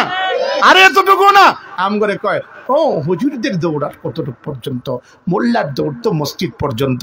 আমি একটা কথাই বলতে চাই, তুমি ভালো কথার স্বীকৃতি দিয়েছ, কারণ আমার আল্লাহর রসুল বলেছেন আহাব্বুল বিলাদি ইলাল্লাহি মাসাজিদুহা, পৃথিবীর সৎকৃষ্ট উৎকৃষ্ট জায়গা হলো মসজিদ, তাই আমার আল্লাহ তিনি এই মসজিদওয়ালাকে ভালোবাসেন। কাজী তুমি যেহেতু বলেছো মসজিদ পর্যন্ত আমার দৌড়, তাই আমি আল্লাহর কাছে ভালো বলে তুমি স্বীকৃতি দিলে। আর আমার রসুল বলেন সবচেয়ে নিকৃষ্ট জায়গা হলো এমনি করে বাজার, তুমি বাজারে বসে বসে আমার নিন্দা করছো, তার মানে আল্লাহর দৃষ্টিকোণ থেকে খারাপ জায়গায় খারাপ লোক পয়সা খারাপ মন্তব্য করে আল্লাহর দৃষ্টিকোণ থেকে তুমি খারাপ নিজেকে প্রমাণিত করেছো। জোরে কোন ঠিক কিনা? কাজে আপনাদের যারা দেখবেন বাজারে বৈশা বৈশা আলেম ওলামাদের বদনাম করে, আলেম ওলামাদের বিরুদ্ধে কথা বলে, মনে করবেন তার অন্তরের নিফাকি আছে, তার অন্তরের ভিতরে সমস্যা আছে। আমি একটা কথা স্পষ্টভাবে আপনাদেরকে বলে যেতে চাই, আপনার এই এলাকার একটা আলেম, সে আলেম না হোক, সে যদি সামান্য একটা মক্তব পড়ুয়া ছাত্র হয়, খোদার কসম তার বিরুদ্ধে কথা বলবেন না, তার বিরুদ্ধে অন্তত পক্ষে জবান খুলবেন না। কেন? তার কারণটুকুন হলো অপরাধ যদি তার হয়ে যায়, বাতিজা হিসাবে অন্তত পক্ষে অন্দর মহলে নিবেন, দোকানের ভিতরে নিবেন, একাই কি তাকে বুঝিয়ে বলবেন, বাবা তোমার আলেম হিসাবে এই কাজটা ঠিক হয় নাই, বাবা তোমার এই হিসাবে তোমার এই কাজটা করা উচিত হয় নাই, এভাবে করে তাকে বুঝাবেন। অন্তত পক্ষে প্রকাশ্য দিবালোকে কোন আলেমকে, সে অন্তত পক্ষে এলাকার সন্তান হোক আর যেই হোক, তার ব্যাপারে কটু বাক্য ব্যবহার করবেন না। খোদার কসম জেনে রাখবেন, দুনিয়ার জমিনে আলেমদের বেয়াজ্জতি করার কারণে, নবীদেরকে এভাবে অপমান করার কারণে, নবীদের প্রতি দৃষ্টিভঙ্গি খারাপ হওয়ার কারণে জাতি ধ্বংস হয়েছিল। এই জমিনের বুকেও এমনি করে নবীদের ওয়ারিস আলেম ওলামাদের বিরুদ্ধে যারা লাগবে, আলেম ওলামাদের বিরুদ্ধে যারা বিদ্রোহের বাণী এমনি করে বলবে, খোদার কসম তারাও টুডে টুমোরো ধ্বংস হবে। জোরে কোন ঠিক কিনা? এজন্য বলি অন্তত পক্ষে দেখেন আলেমদের মর্যাদা কি। আমার আল্লাহ ময়দানে মাহশরে কোটি কোটি মানুষের সামনে আমার আল্লাহ আলেমদের বিচার করবেন না। আমার আল্লাহ হাদিস শরীফের ভিতরে আসছে, হুজুর কথাটা ঠিক নেই, আমার আল্লাহ আলাদা পর্দার ভিতরে নিয়ে এমনি করে আলাদাভাবে আলেম ওলামাদের বিচার করবেন। আর আপনি কোন কদুয়ার সদু মিয়া, আপনি মনে করেন দেখেই তারা ডাক দেন, কিরে একের হোতা এলামো, ফাড়া এলামো, কুচ্চালামো, এই কথা বলার আপনি কোন অধিকার রাখছেন? খোদার কসম এই ধরনের বেয়াদবি কেউ করবেন না। রাজি আছেন তো ইনশাআল্লাহ? আমি একটা কথাই বলি, আলেমদের মর্যাদা দেন, আলেমদের সম্মান করেন, সে যেই হোক না কেন। এই মাদ্রাসার একটা মক্তবের যদি ছাত্র হয়, একজন বৃদ্ধ এমনি করে হুজুর হয়, তার সম্মান দেন, আল্লাহ আপনার সম্মান বাড়া দিবে। আমি আপনাদের কাছে যে কথাটা বলতে চাই, এই আলেমরা এমনি মর্যাদা সম্পন্ন হয় নাই, মর্যাদা বাড়িয়েছেন তিনি কে? জোরে বলেন না কেন? আমার আল্লাহ বলেন ইয়ারফাইল্লাহুল্লাযীনা আমানু মিনকুম ওয়াল্লাযীনা উতুল ইলমা দারাজাত, আমি আল্লাহ মর্যাদা বাড়িয়েছি তোমাদের মাঝে তাদের যাদেরকে আমি আল্লাহ ইলমে দ্বীন দান করেছি। আমার রাসূল বলেন খায়রুকুম মান তাআল্লামাল কুরআনা ওয়া আল্লামা, আয় উম্মত জেনে রেখো তোমাদের মাঝে সবচেয়ে উত্তম হলো সে যে কোরআনে কারীম শিক্ষা গ্রহণ করে এবং শিক্ষা দেয়। কাজী এলাকার মেম্বাররে উচিত কথা হইলেও তো কইতে পারেন না, আসতে পারেন না, না মেম্বার সাহেব বলা যাবে না, চেয়ারম্যানদের তো একদম তো ডরে কাঁপা শুরু করেন, আর এমপি আর মন্ত্রী তো সেটা দূরের কথাই। অতএব মনে করেন মোল্লারে দেখলে খালি সোজা পান, খালি গুতান আর গুতান, মোল্লারে যেমনে মন চায় তেমনি আচরণ করেন, বাপ সোজা হয়ে যান। অন্ততপক্ষে পরকাল সামনে একজন আলেমের বিরুদ্ধে কথা বলার ক্ষেত্রে সে যেই হোক না কেন, অন্ততপক্ষে জবানকে সংযত করুন, আলেমের সাথে কথা বলুন, কারণ সে কোরআনওয়ালা, তার সিনার ভিতরে একটা হরফ হলেও আল্লাহর কালামের আছে। অতএব আল্লাহর কালামের দিকে তাকিয়ে রাসূলের ওয়ারিস হিসাবে তাকে সম্মান দিয়ে কথা বলা লাগবে। ঠিক কিনা? জোরে কন, আরো জোরে বলেন। এই দোষ জাগো আছে, এই দোষ অন্ততপক্ষে অন্তর থেকে সরান। অতএব আলেম জন্মের সময় লাগে, মরার সময় লাগে। তবে নাস্তিকদের ভাষা হলো এটাই যে হুজুর দিয়ে জানাজা পড়াবো না, আমি কইছি কুত্তা দিয়ে জানাজা পড়া। কথা বল না কেন? আরো জোরে বলেন। হুজুর দিয়ে জানাজা পড়াবো না, হ্যাঁ এতটুকু না। রাগ করছেন না কাকা? না রাগ করেন না, উচিত কথা একটু লাগে, কিন্তু আমার কথা হইলো স্থিতা কথা। চিরতা খুব মনে করেন আপনার উপকার না অপকার? কথা কন না কেন? মিষ্টিটা উপকার না অপকার? মিষ্টি খাইলে ডায়াবেটিস হয়, মরণ লাগে। আর যদি চিরতা, এই চিরতা মনে করেন আপনার এত পরিমাণ উপকার, শরীরের সমস্ত রোগ ব্যাধি আল্লাহ এমনি করে অটোমেটিকলি জানগুলোকে দূর করে ডায়াবেটিস মুক্ত করে। কাজে দুনিয়ার জমিনে চিরতা যদিও অপছন্দ, কিন্তু সেটা স্বাস্থ্যের জন্য ভালো। তিতা কথা আল মুররু হাক্কুন, হ্যাঁ আরে এই দুনিয়ার আল হাক্কু মুররুন, এই দুনিয়ার জমিনে হক কথা সেটা তিতাই লাগে। কাজে তিতা কথা নিজের মধ্যে যদি ঢুকাতে পারেন, আপনি দুনিয়াও সুন্দর হবে, আখিরাতও সুন্দর হবে। কাজে আমার আল্লাহ তিতা কথাগুলোকে নিজের জীবনের এমনি করে আমলে পরিবর্তন করার লক্ষ্যে আমাদেরকে গ্রহণ করার তৌফিক দান করুক। জবান খুলে জোরে কোন আমিন। ওই যে আলেম এবার আনছে, এবার শোনেন কি কয়। মহিলা এবার ডেকে ডেকে বলে, দুনিয়ার মানুষ তোমরা জানো না, আরে দুনিয়ার জমিনে কেবলমাত্র আমি এই একটা পয়সার আমানত ফেরত দেওয়ার লক্ষ্যে আমি যতবার বাজারে গিয়েছিলাম, আরে আমার আল্লাহ প্রতিটা কদমের বিনিময়ে বিনিময়ে আবার আল্লাহ জান্নাতে আমার মর্যাদাকে বৃদ্ধি করে দিয়েছে। এই জন্য প্রত্যেকে আমানতের হেফাজত করবো। রাজি আছি কারা ইনশাআল্লাহ? হাত উঠাই একটা নাড়া দেয় আল্লাহু আকবার বলি। আল্লাহর নবী বলেন, উম্মত 4 গুণ অর্জন করো, তাহলে তোমরা হবে তামাম দুনিয়ার বাদশাহ, আর তামাম দুনিয়া হবে তোমাদের এমনি করে গোলাম। দ্বিতীয় নাম্বার হলো সিদকু হাদিসিন, তোমরা সত্য কথা বলো। আমার বন্ধু, আমার ভাই, আজ আমাদের মাঝে সত্য কথা নাই, কেবলমাত্র আছে মিথ্যার ছড়াছড়ি। আমার বন্ধুরা, আমার ভাইরা, জেনে রাখা দরকার, এই দুনিয়ার জমিনে কেউ যদি একটা মিথ্যা কথা বলে, তাহলে এই একটা মিথ্যাকে ডাকবার লক্ষ্যে একটা মিথ্যা নয় বরঞ্চ শত মিথ্যা বলতে হয়। কিন্তু আপনি একবার সত্য কথা একটা বলি দেখেন না, এই দুনিয়ার জমিনে আপনি যদি সত্য কথা বলেন, সাময়িকভাবে যদি আপনার কাছে মনে হবে আমি পরাজয় বরণ করে ফেলেছি, আমি হেরে গিয়েছি, খোদার কসম আপনি পরাজয় বরণ করেন নাই, আপনি হেরে ন যান নাই, বরঞ্চ আমার আল্লাহ চিরবিজয় আপনাকে দান করবে। কারণ আমার আল্লাহ তাআলা ডেকে ডেকে বলেন, ইয়া আইয়ুহাল্লাযীনা আমানুত্তাকুল্লাহ ওয়া কুলু কাওলান সাদীদা, ঈমানদাররা আল্লাহকে ভয় করো, এমনি করে এই দুনিয়ার জমিনে সত্য কথা বলো, ভালো কথা বলো। নবী আমার ডেকে ডেকে বলেন, উম্মত আমার ভালো করে শোনো, আসিদকু ইউজি ওয়াল কিযবু ইউহলিক, সত্য মানুষকে মুক্তি দেয়, মিথ্যা মানুষকে ধ্বংস করে।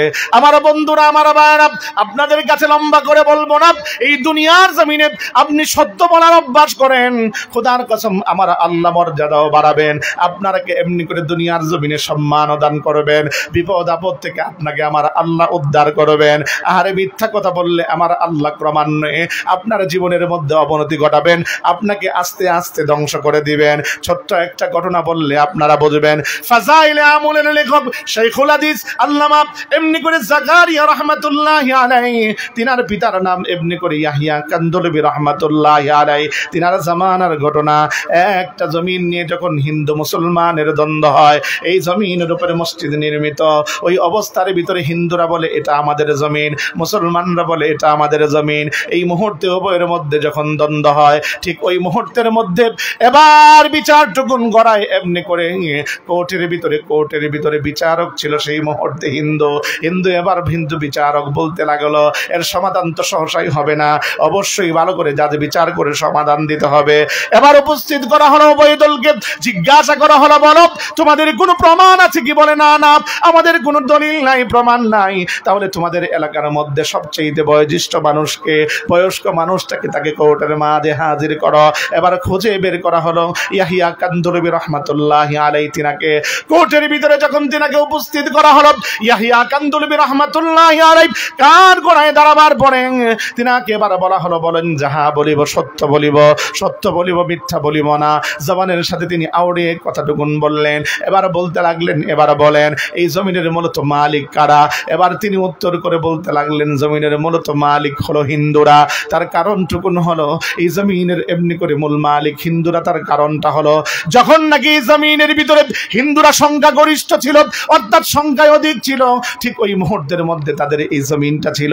কিন্তু যখন আস্তে আস্তে করে তাদের সংখ্যা কমতে লাগলো, মানে তারা যখন সংখ্যালঘু হয়ে গেল, মুসলমানরা যখন সংখ্যাগরিষ্ঠ হলো, মানে মুসলমানরা যখন সংখ্যায় অধিক হলো, ওই মুহূর্তে তাদের ওই মন্দির ভেঙ্গে ওই জায়গার মধ্যে এমনি করে মুসলমানরা মসজিদ নির্মাণ করেছে। কাজেই মূলত মালিক হলো হিন্দুরা। এই কথা বলবার পরে কোর্ট থেকে তিনি বের হতে পারেন নাই। মুসলমানরা ওই মুহূর্তের মধ্যে দেখতে পেল, কারণটুকুন হলো কথাখানা শুনবার পরে সঙ্গে সঙ্গে রায় দিয়ে দিল, এই জমিনের মালিক যেহেতু হিন্দুরা, কাজেই মুসলমানদের অধিকার হারিয়ে ফেললো, মসজিদটুকু ভেঙ্গে ফেলা লাগাবে। এই অধিকার যখন হারালো, মুসলমানরা সাময়িকভাবে পরাজিত হয়ে গেল।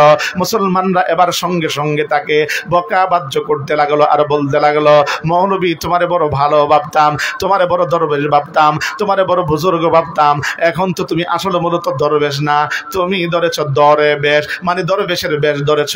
এভাবে করে করে তোমাকে যখন এমনি করে লাঞ্ছনা আর বঞ্চনা দিতে লাগলো, মুসলমান আমার বন্ধুরা, আমার আবার সাময়িকভাবে মুসলমানরা হেরে গেল, কিন্তু বিশ্ব নবীর কথা, বিশ্ব নবী এই কথা বলেছেন, সত্য মানুষকে মুক্তি দেয়, তার বাস্তব প্রমাণ আপনাদেরকে দেখিয়ে দিয়ে যায়।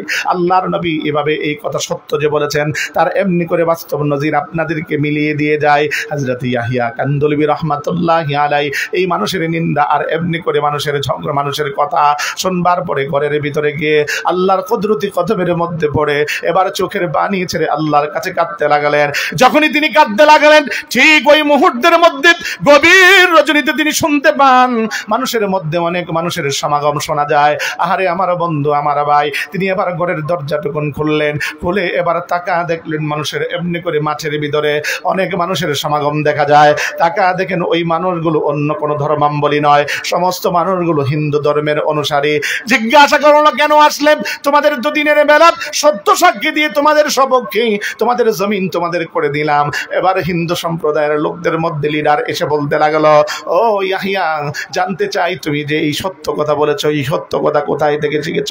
বলে, শোনো, আমার নবী সত্য নবী ছিলেন, আমার নবী এই কথা বলেছেন সত্য মানুষকে মুক্তি দেয়। বলে, তোমার নবীর নাম কি? বলে মুহাম্মদ। তোমার ধর্মের নাম কি? বলে ইসলাম। তোমার খোদা কে? বলে আমার খোদা হলেন আল্লাহ। এই মুহূর্তের মধ্যে তারা ডেকে ডেকে বলতে লাগলো, ইয়াহিয়া, তাহলে আমরা ঘোষণা দিতে চাই, এই মুহূর্তে তোমার কাছে অন্তত পক্ষে আমরা ওই সত্য নবীর সত্য জবানওয়ালা উম্মত হতে চাই, আর দেরি করতে চাই না। এই মুহূর্তে আমাদেরকে কালিমা পড়ায় মুসলমান বানা দাও, আর তোমার কাছে তোমার হাত ধরে আমরা যে মুসলমান হয়ে গেলাম, আর এই মুহূর্তে তোমার সামনে আমরা ঘোষণা দিলাম, এই পবিত্র জায়গাকে আর মন্দির বানিয়ে আমরা অপবিত্র করতে চাই না, আর আমাদের মধ্যে আর কোনো এমনি করে অমনি করে হিন্দুও নাই। কাজী আজ থেকে তোমার হাত ধরে ঘোষণা দিলাম, আজ থেকে এই মসজিদে আমরা সকলে হলাম মুসল্লি, আর তুমি ইয়াহিয়া হলে আমাদের ইমাম। এজন্য আমি জানতে চাই, সত্য মুক্তি আছে না নাই? আরো জোরে বলেন, আছে না নাই? আমি বলছি না আজকে সহজ ওয়াজ করুম আপনাদের সামনে, অনেক কঠিন ওয়াজ, কথাগুলো কি বেশি কঠিন? এজন্য আপনাদের কাছে বলতে চাই, হ্যাঁ, আজ থেকে মিথ্যা কথা বলবো না। আজ থেকে হুজুর শত কষ্ট হলো, শত বিপদ আসলেও আমি আমার আল্লাহর জন্য, রসুলের জন্য সত্য কথা বলবো। বাপ, একটা সত্য কথা বলি আপনাদের কাছে, আমার জীবনে এমন শত ঘটনা এমন আছে, আমি যদি হিস্ট্রি শোনাই রাত পার হবে। আমি দেখেছি এই মুহূর্তে নির্ঘাত আমার বিপদ, কিন্তু আমার এই মুহূর্তে আমি আল্লাহর জন্য সত্য কথা বলেছি। আমার আল্লাহ সাময়িক বিপদ দিলেও চিরস্থায়ী সুখ আমার শত ঘটনা এমন আছে দিয়েছেন। কাজে আপনাদের কাছে বলি, মিথ্যার দ্বারের কাছে যাবেন না, সত্য কথা বলবেন। সত্য কথা বললে যদি বিপদ আসে, সেই বিপদটা মধুর হয়, সেই বিপদটা আনন্দের হয়, সেই বিপদটা ভালো হয়, পরক্ষণে আমার আল্লাহ ভালো কিছু আপনাকে দান করবেন। এজন্য ওয়াদা, আজ থেকে অন্তত পক্ষে মিথ্যা বলবো না, সত্য বলবো। রাজি আছেন কারা? ইনশাআল্লাহ। আল্লাহ কবুল করে, জোরে বলেন আমিন। বাপ, যদি কথাগুলো শোনেন, আমার দিলের কথা এগুলো, আমি অন্তর থেকে বলতেছি, খোদার কসম সফল মুমিন হবেন, এই দুনিয়ার জমিনে শান্তিতে থাকবেন, দুনিয়ার জমিনে হারে আরামে থাকবেন। নবী আমার ডেকে ডেকে বলেন, উম্মত, 4 গুণ যদি অর্জন করতে পারো, তামাম দুনিয়ার তোমরা হবে বাদশাহ, আর তামাম দুনিয়া হবে তোমাদের এমনি করে গোলাম। 3 নাম্বার হলো হসনু খালিকাতিন, তোমরা উত্তম আখলাকের অধিকারী হও, উত্তম আখলাকের অধিকারী হও।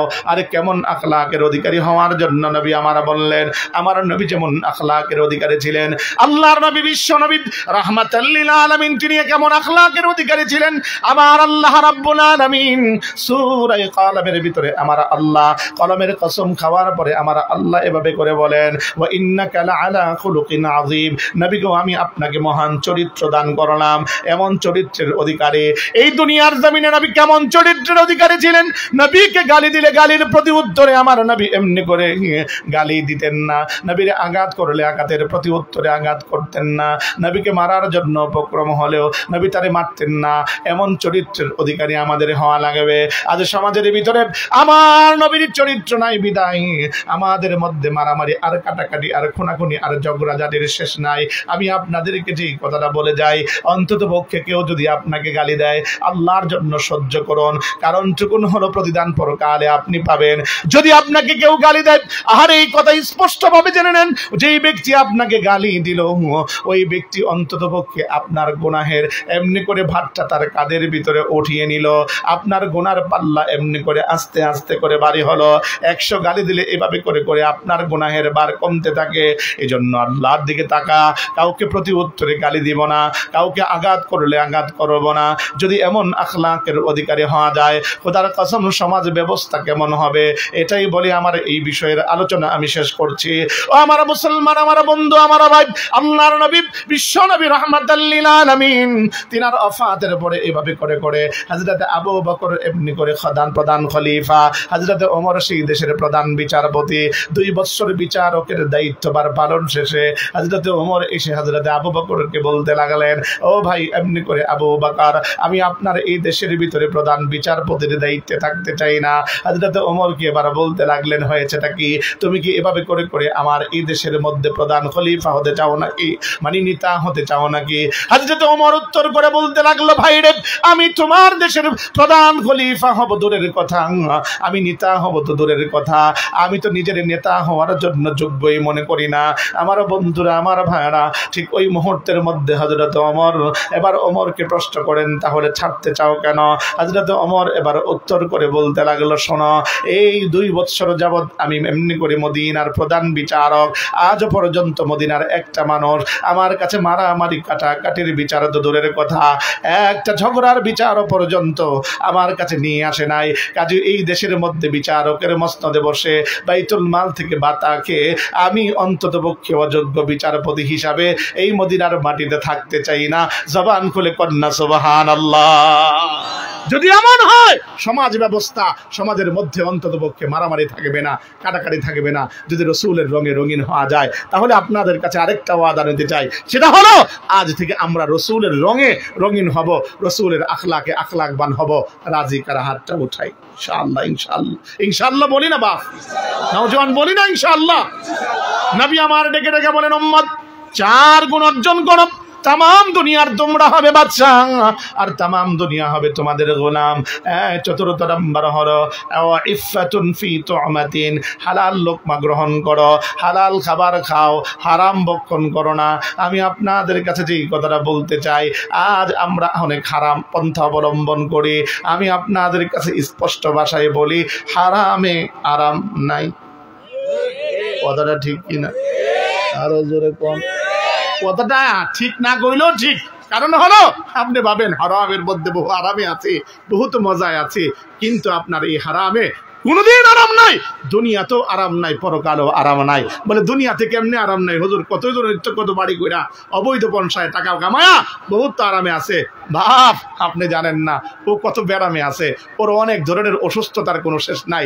এতটুকু না, আপনি তো জমিনের মধ্যে কাজ কইরা, কৃষি কাজ করে, এমনি করে রিক্সা চালিয়ে, ঠেলা চালিয়ে, ঘরের ভিতরে যা থাকুক, অন্তত পক্ষে ভর্তা আর ভাত খেয়ে যখন নাকি এমনি করে শক্ত বালিশটার মধ্যে মাথাটা লাগান, মুহূর্ত দেরি হয় না, আপনার আস্তে করে টলার ছাড়েন,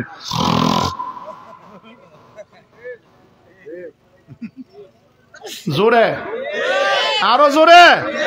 আর যে বেটা এত টাকা কামাইলো অবৈধ পন্থায়, ওই ডাইনি একবার গুন্না দেয়, বামে একবার গুড় দেয়, ঘুমায় না, বউরে ডাক দেয়, ওই ঘুমের ট্যাবলেটটা নিয়ে আয়, ঘুমের ট্যাবলেট আনে, ঘুমায় না, রাত্র 12টা বাজে ঘুমায় না, 1টা বাজে ঘুমায় না, 2টা বাজে ঘুমায় না, কারণ হারামে কোনো আরাম। জোরে গন আপনারা, হারামে আরাম নাই। ও বাপ, পরকালেও তার কোনো শান্তি নাই, কারণ তার তো জিন্দিগিতে কোনো ইবাদতই তো কবুল হয় নাই। রাসূলুল্লাহ এভাবে করে বলেন, উম্মত জেনে রাখো, হারাম মাল দ্বারা যেই দেহ এমনি করে তোমরা বানিয়েছো, ওই দেহ দ্বারা তোমাদের মসজিদ কেন, স্বয়ং বাইতুল্লাহ যে যদি সেজদা দাও, ওই সেজদা আল্লাহর কাছে একটাও কবুল হবে না। আমার বন্ধু, আমার ভাই, হারাম মাল দ্বারা হাজী সাহেব এবার বাইতুল্লাহ গিয়েছে, বারবার ডেকে বলে, লাব্বাইক লাব্বাইক আল্লাহুম্মা লাব্বাইক। আমার আল্লাহ কয় লা লাব্বাইক, বান্দা তোর একটা হাজিরাও আমি আল্লাহ কবুল করি নাই। কারণ আমার আল্লাহ সত্য ভাষায় রসুলদেরকেই বলেছেন, ইয়া আইয়ুহার রসুল কুলু মিনাত তাইয়্যিবাত ওয়া আমালু সালিহান। ও রাসূলুল্লাহ, অন্ততপক্ষে দুনিয়ার এই জমিনে হালাল খাবার খাও আর নেক আমল করো। ও আমার মুসলমান, আমার বন্ধু, আমার ভাই, যে কথাটা আজ বলে যেতে চাই, আমার আল্লাহ এভাবে করে বলতে পারতেন, আগে এমনি করে নেক আমল করো রাসূলুল্লাহ, তারপরে হালাল খাবার খাও। কিন্তু আল্লাহ বলেছেন আগে হালাল খাও তারপরে নেক আমল করো। কাজে আপনাদের কাছে যেই কথাটা বলি, ইবাদত কবুলের শর্ত হলো তিনটা। তার মধ্যে প্রথম নাম্বার শর্ত হলো হালাল লোকমা খেয়ে দেহটাকে পরিপূর্ণ করে সেই দেহ দিয়ে ইবাদত করা লাগবে, সেই দেহ দিয়ে অন্ততপক্ষে ইবাদত করা লাগবে। যদি করতে পারেন তাহলে ইবাদতের লজ্জত পয়দা হবে। আজ সমাজের ভিতরে সুদ ঘুষে ভরে গিয়েছে, সমাজের মধ্যে আজ এমনি করে 2 নাম্বারই 6 নাম্বারই ভরে গিয়েছে। বাপ, কেন আপনি সুদের মধ্যে যান, কেন ঘুষের মধ্যে যান? এই কথা বললে অনেক মুরব্বীর মন খারাপ হয়ে যায়। আমি বলি বাপ, উচিত কথা না বললে আপনার অন্তরে লাগবে না। আমি বলি সুদ না খেয়ে, ঘুষ না খেয়ে এই সমাজের ভিতরে অন্য কোনো পন্থা অবলম্বন করে খান, তাও ভালো থাকবেন। কারণ এই সুদের ব্যাপারে অনেক সুন্দর ফতোয়া এভাবে করে দেয়। আরে হয়েছেটা কি, সমস্যা তো নাই, এটা তো একটা ব্যবসা। কারণ আমি টাকা দিলাম, টাকার বিনিময়ে টাকা আমাকে দিবে, এটাও তো ব্যবসা। আমি বলি খোদার কসম, তার ঈমান থাকবে না, সে বেঈমান হয়ে যাবে। জোরে কোন ঠিক কিনা? আমার আল্লাহ বলেন আহাল্লাল্লাহুল বাইআ ওয়া হাররামার রিবা, সুদকে করেছেন আমার আল্লাহ হারাম আর ব্যবসাকে করেছেন আমার আল্লাহ হালাল। কাজী হারামকে হালাল বলা ওই ব্যক্তির ঈমান থাকতে পারে? হুজুর কথা কন না কেন? আপনি জোরে কইলে না বিশ্বাস করতে, মনে করবো হুজুরে দূরে দেয়া ফতোয়া দিয়া চলে গেছে। আপনি সত্যটা কইবেন, মুরব্বী মানুষ। যে কারণে আপনাদের কাছে বলি, আজ সমাজের ভিতরে এমন অনেক লোক আছে, খুব মনে করেন আপনার সন্তানদের 5 লাখ টাকা, 7 লাখ টাকা লোনে আইনা, মনে করেন আপনার সুদে আইনা আস্তে করে বিদেশে পাঠায়। আমি বলি বাবা, সন্তান তো ইস্টাবলিশ হলো, কই সন্তানদের নিজের পায়ে দাঁড় করামো। আমি কই সন্তানকে এতদিন পরের পায়ে দাঁড়ায় আসিল না, কথা কন? সন্তানদের দাঁড় করাইলেন কিন্তু আপনি নিজের পায়ে কোরআন মারলেন।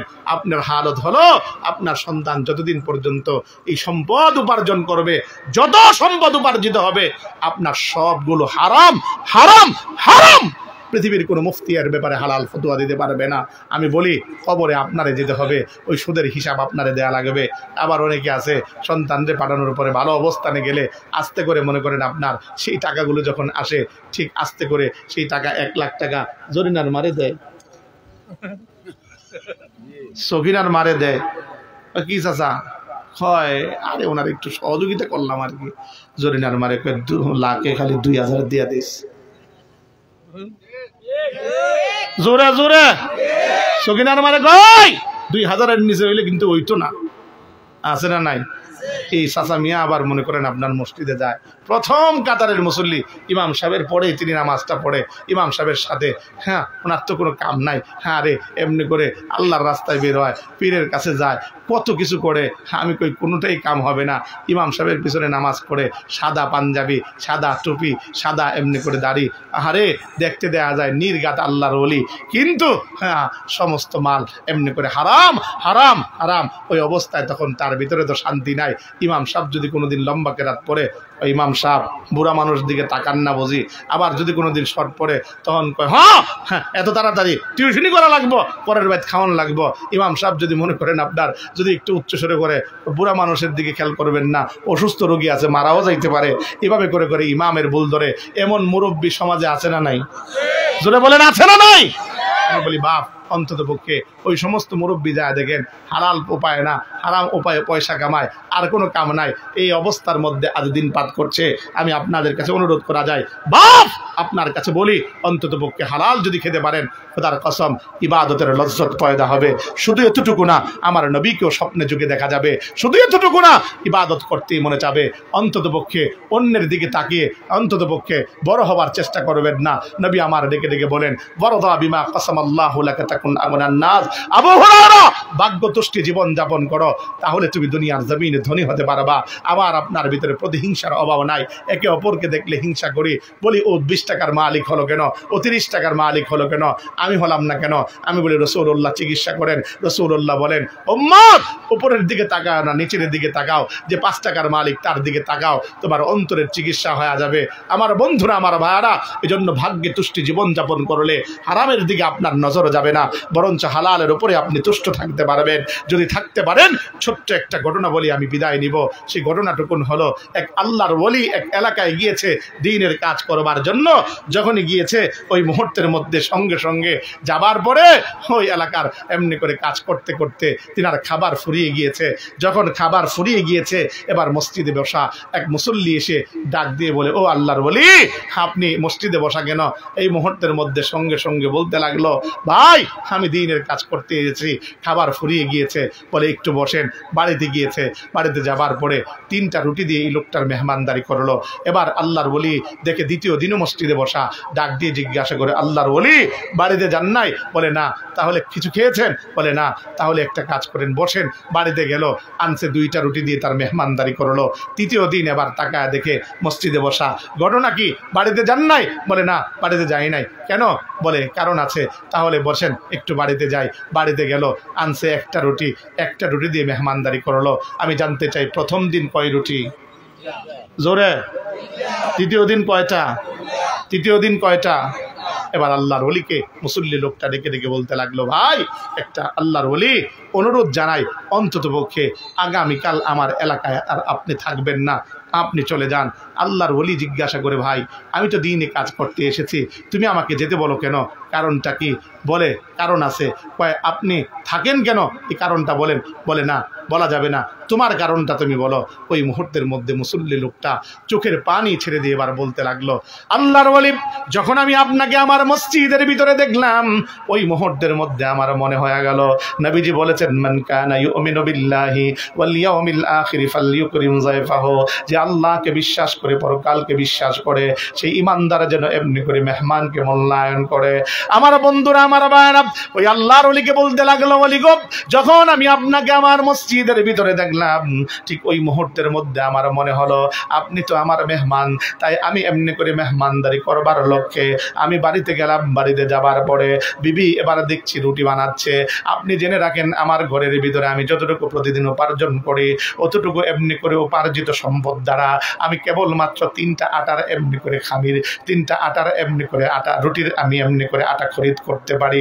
আল্লাহর ওলি প্রথম দিন বাড়িতে যাবার পরে যখন নাকি আমি আমার বিবিকে ডেকে ডেকে বলতে লাগলাম, বিবিরে, মেহমানদারির বড় ফজিলত এসেছে হাদিসের মধ্যে, কাজে একটা কাজ করো না, আমার রুটি খানা এবার আমাকে দে, আমার মসজিদে মেহমান এসেছে, তার মেহমানদারি আমি এমনি করে আমার রুটি দ্বারা করব। ওই মুহূর্তে বিবিও বলে, আমারটা কেন রেখে যাবেন, আমারটাও নিয়ে যান। এই মুহূর্তের মধ্যে সন্তান, আমার একটা সন্তান, ওই সন্তান আমার ডেকে ডেকে বলতে লাগলো, বাবা, মা আর বাবা মিলে জান্নাত খরিদ করবা, এটা হতে পারে না, আমার রুটিটাও তুমি সঙ্গে করে নিয়ে যাও। আল্লাহর ওলি ওই প্রথম দিন আমি এবং আমার বিবি, আমার সন্তান ক্ষুধারত থেকে আমাদের 3টা রুটি আমি এবার আপনার জন্য বরাদ্দ করে আপনাকে প্রথম দিনের মেহমানদারি করালাম। দ্বিতীয় দিন যখন আমার মসজিদের ভিতরে আমি আপনাকে দেখলাম, দেখবার পরে আমি যখন বাড়িতে গেলাম আপনাকে এবার মেহমানদারি করানোর লক্ষ্যে, এবার বাড়িতে যাবার পরে তাকা দেখি আমার এই মুহূর্তে আমার সন্তানটা খিদার ধারণায় অসুস্থ হয়ে গিয়েছে। ওই মুহূর্তে কেবলমাত্র আমি আর আমার বিবির রুটি খানা এনে দ্বিতীয় দিনের মতো 2টা রুটি দিয়ে আপনাকে মেহমানদারি করালাম। তৃতীয় দিন এবার আবার যখন আমার মসজিদে আমি দেখি, দেখবার পরে আমি আপনাকে যখন বলে আমি বাড়িতে যাই, বাড়িতে যাবার পরে আবার তাকা দেখি আমার সন্তানের সঙ্গে আমার বিবিটাও খিদার ধারণায় অসুস্থ হয়ে গিয়েছে। ঠিক ওই মুহূর্তের মধ্যে তৃতীয় দিনের মতো আমার রুটি খানা কেবলমাত্র আমি নিয়ে আপনাকে এনে মেহমানদারি করালাম। ওগো আল্লাহর ওলি, তাকা দেখেন আমার পেটের দিকে খিদার ধারণায় আজকে আমি এমন বড় শক্ত বাঁধন বেঁধেছি গো ওলি, জীবনে এই পর্যন্ত এত কষ্ট কোনোদিন করি নাই, আজকে এত পরিমাণ খিদার ধারণায় ছটফট আমার করা লাগছে। আগাম দিনেও যদি আপনি থেকে যান, আপনাকে যদি আমি খেয়ে ফেলি, অর্থাৎ রুটিটা আপনাকেও যদি দিয়ে দিতে হয়, আমার এমন অবস্থা হবে হয়তো হয়তোবা দুনিয়ার জমিনে আমি বাজবো না। ওগো আল্লাহর ওলি, এর জন্য অনুরোধ জানাই, আর আমার এলাকায় থাকবেন না, আপনি চলে যান। আল্লাহর ওলি এবার চোখের পানি ছেড়ে দিয়ে বলতে লাগলো, ভাই রে, আমি কেন থাকলাম তার কারণটা জানবা না? এরে আল্লাহর বান্দা, আমি এই জন্য থাকলাম, প্রথম দিন যখন আমি মসজিদের ভিতরে বসা, তুমি যখন আমাকে এসে জিজ্ঞাসা করলে, এবার যখন বাড়ি থেকে এনে তুমি আমারে তিনটা রুটি খাওয়াইলে, তুমি জানো না ওই মুহূর্তের মধ্যে এই রুটির মাঝে কত পরিমাণ বরকত ছিল, কত পরিমাণ নূর ছিল, তোমার হালাল খাবারের ভিতরে কত পরিমাণ বরকত ছিল। ওই রাত্রিবেলা আমি একবার দুইবার নয়, বরঞ্চ আমি তিনবার আমার নবীকে স্বপ্নে যোগে দেখেছি। এরে আল্লাহর বান্দা, এজন্য আমি আমার জীবনের কোনো আমল দিয়ে আমার নবী আমি দেখি নাই। আমি এজন্য বাহানা করে বসেছিলাম। দ্বিতীয় দিনের মতো তুমি আমারে এসে দেখলে, দ্বিতীয় দিন যখন তুমি আমারে 2টা রুটি এমনি করে খাওয়ালে, ওই রাত্রিবেলাও আমি 2বার আমার নবীকে আমি স্বপ্নে যোগে দেখলাম। তৃতীয় দিনের জন্য আমি অপেক্ষায় ছিলাম, যদি আজ 1টা রুটিও খেতে পারি, আমার নবীকে হয়তো বা আমি একবারও স্বপ্নে যোগে দেখতে পারি। কিন্তু আমারে তুমি রুটি নিয়ে এসে এভাবে খাওয়াইলা। ও এমনি করে আল্লাহর বান্দা, আমার জীবনের মধ্যে এর থেকে খুশি এমনি করে নসিব আর কিছুই হতে পারে না। কারণ হালাল লোকমার মধ্যে এত পরিমাণ বরকত, এত পরিমাণ নূর আমার আল্লাহ ঢেলে দিয়েছেন। আমার বন্ধুরা, আমার বাবা, এজন্য আপনাদের কাছে একটা অনুরোধ করে যাই, আজ আমার আপনার নামাজ পড়তে ভালো লাগে না, আজ রোজা করতে ভালো লাগে না, আজ আল্লাহর কাছে চাইতে ভালো লাগে না, আজ চোখের পানি ফেলতে ভালো লাগে না। তার কারণটুকুন একটাই, আমার আপনার পিছনের মধ্যে যে রিজিক আসে, অর্থাৎ যেই পন্থায় আমি আপনি উপার্জন করি, হয়তোবা কোনো জায়গায় আমার আপনার হালাল পন্থায় হয় না। এজন্য ছোট্ট একটা অনুরোধ করে যাব, মোল্লাপাড়ার মুসলমান, আজ থেকে সতর্ক থাকবো, হারামের মধ্যে কোনো দিন যাব না। চেষ্টা করব জীবনে প্রতিটা লক্ষ্যে শত কষ্ট করেও হলো হালালভাবে উপার্জন করার। যদি হালালভাবে উপার্জন করতে পারি, দুনিয়াও সফল, পরকালেও সফল। আল্লাহর জন্য একটু আদা করবা, কে কে আপনারা রাজি আছেন? হারাম খাবো না, আজ থেকে হালাল খাবো আল্লাহর জন্য। হাতটা দেখা, আল্লাহ কবুল করো, জোরে বলেন আমিন। আরো জোরে বলি না আমিন। আল্লাহ পাক আমাদের 4 গুণ অর্জন করার তৌফিক দান করুন, দুনিয়াতেও সফলতা দান করুন, পরকালেও সফলতা দান করুন।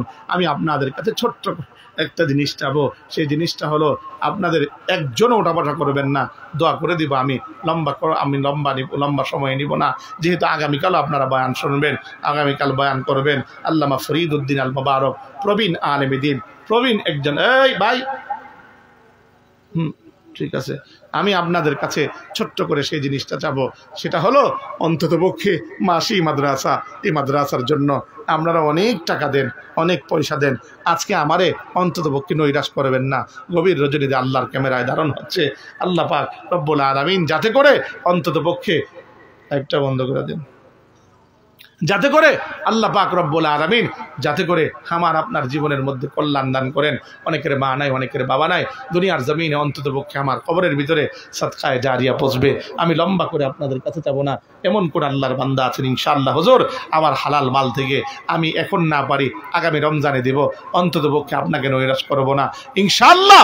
আগামী রমজানে হলেও আমি আমার মাল থেকে আমি এতটুকু টাকা দিয়ে দিব, লম্বা নয়, অন্ততপক্ষে 30 পারা কোরআনের মহাব্বতে 30 জন এমন এক আল্লাহর বান্দা, হুজুর আমি অন্ততপক্ষে ন্যূনতম করে হলো 1000 টাকা দিব, প্রথম হাতটা